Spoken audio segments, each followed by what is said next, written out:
Welcome back, MTG Joe here. Today we're going to be doing another installment of the weekly meta breakdown where we look at the top performing decks on the MTG Arena ladder. This particular video will be for historic best of 3. While I did do a deep dive in a bunch of different archetypes for the Metagame Challenge this upcoming weekend, wanted to do just another refresh, see if there was anything new, anything more topical. It is a very large format historic. There's a lot of viable decks, as we'll see from some of the inclusion of cards in the format. But wanted to give the most amount of resources, to give you the most choice to take on the Metagame Challenge. I put up some videos of gameplay testing out some of the new cards this week in Historic as well, so check those out if you are interested, and we'll be streaming, hopefully on Saturday, a bunch of runs of the Metagame Challenge. So folks have been asking as well for Explore content. Currently there is a bug with Untapped where if we look at Explore, there's literally one deck that shows up and then if we go to this, there's 0 decks. So I currently don't have the data. I opened a ticket with them to hopefully see what's happening and kind of take it from there.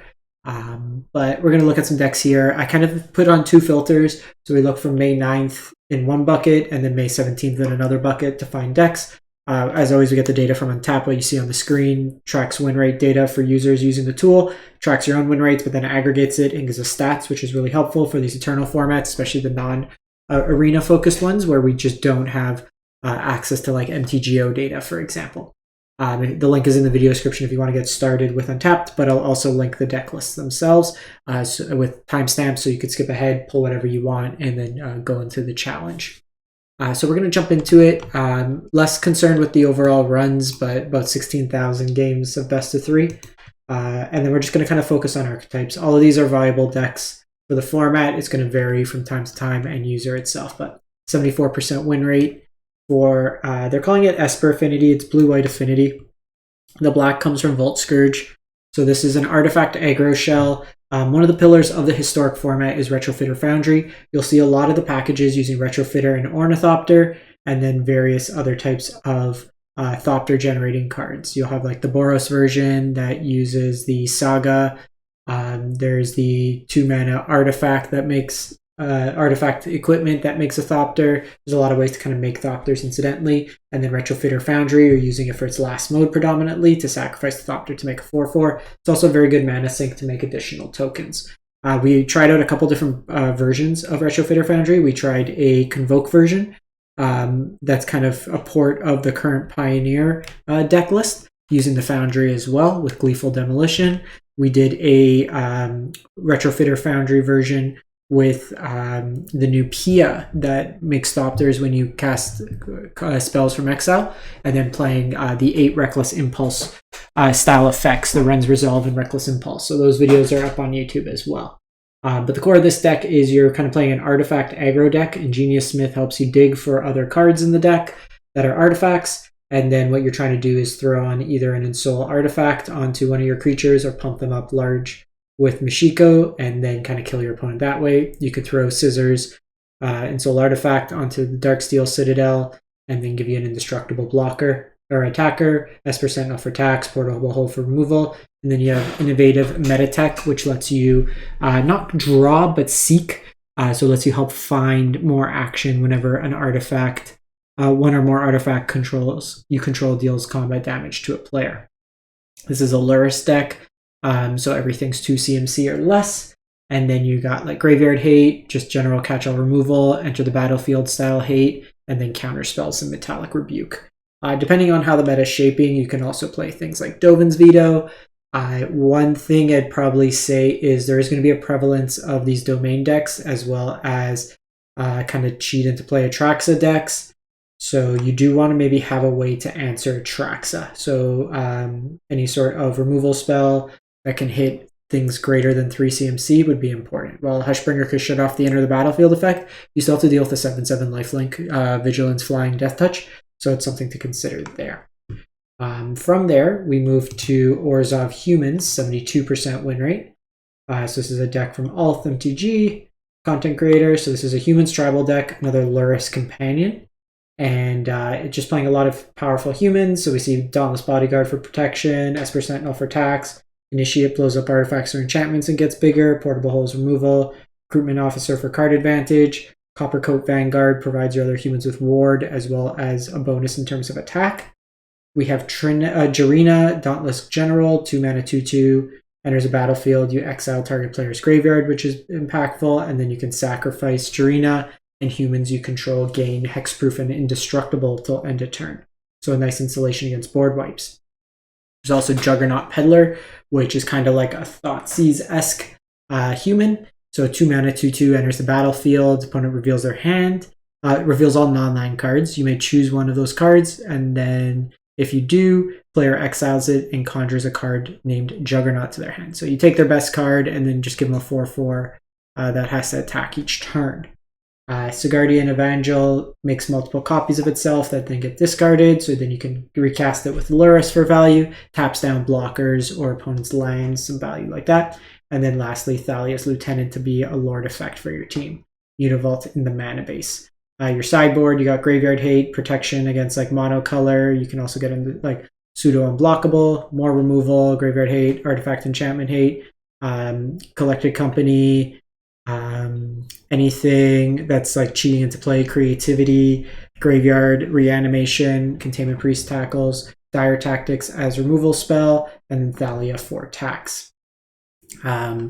This next list is kind of a couple different iterations and we'll cover it. So this is by Binary Soloist from Twitter. They've been playing a lot of this archetype in the events, going on like crazy run, like 20-1. So this is a Domain Reanimator, Domain Atraxa deck.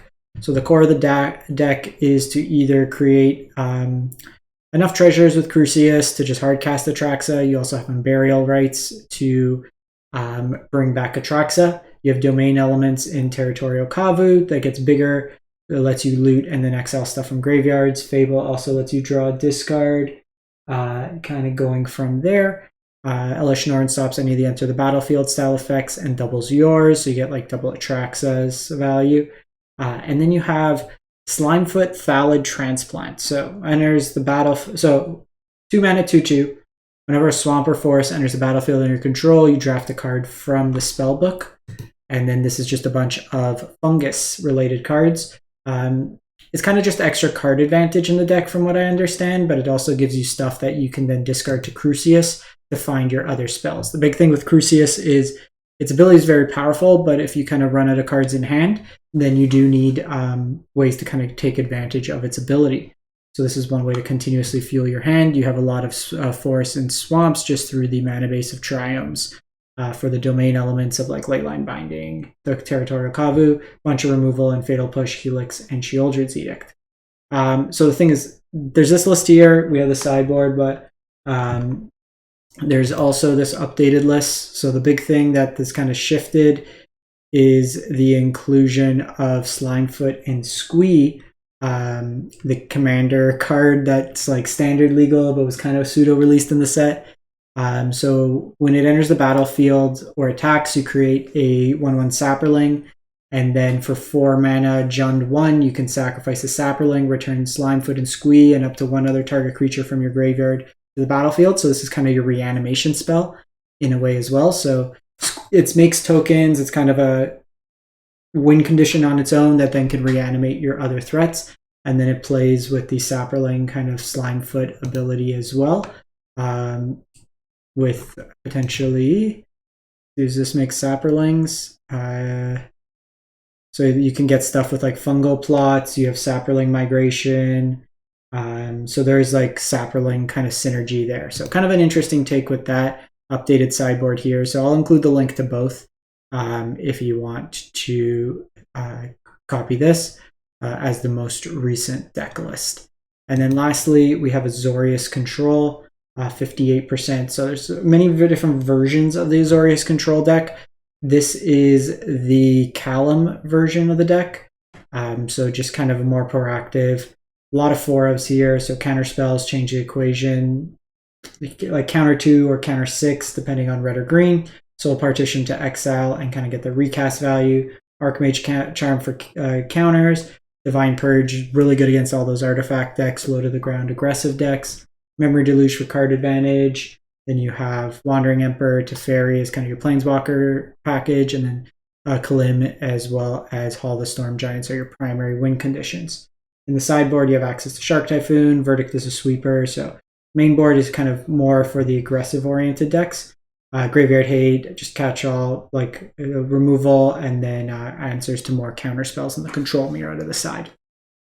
So that's it for this kind of summary. Like I said, I'll link in the comments. If you do want to see the deep dive, we cover things like Jund, various other artifact decks, Heliod combo. So there's a lot of different options there that you can take a look as well.